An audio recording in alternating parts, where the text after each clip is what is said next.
The following is a DW Ancient Egypt production.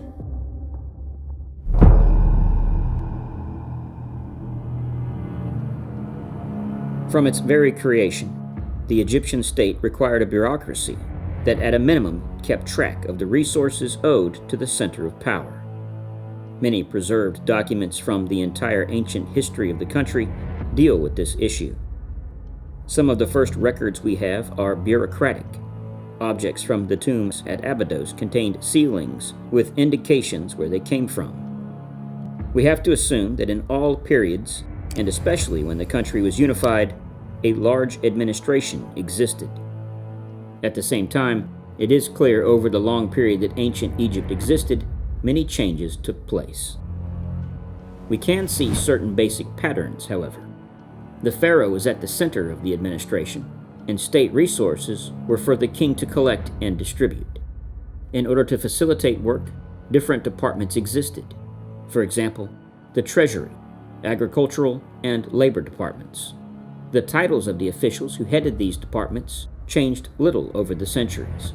They dealt with all the assets of the state goods, produce, and manpower. They supervised the collection of dues and labor and their allotment for varied purposes. The large country was divided into provinces, which we designate with the term nome. By the 5th dynasty, Upper Egypt was divided into 22 nomes, while the systemization of Lower Egyptian nomes is clear to us only late in Egyptian history. Nomarchs ideally represented the king's interests, but in intermediate periods they gained much independence. The huge central bureaucracy had many levels. Throughout Egyptian history, a vizier acted as second in command to the king. In some periods, 2 viziers shared numerous tasks. It is always difficult for us to determine what the administrators did. The titles themselves do not indicate it, but many officials combined various titles and accumulated several responsibilities.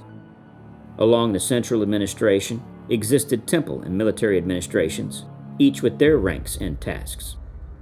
The latter is totally unknown from Old Kingdom records. Egypt's bureaucracy was so large that it represented a burden when the state was weak. Its participants not only received rewards in life, but the king also gave many the resources to build a lavish tomb and support a mortuary cult that ideally would last forever.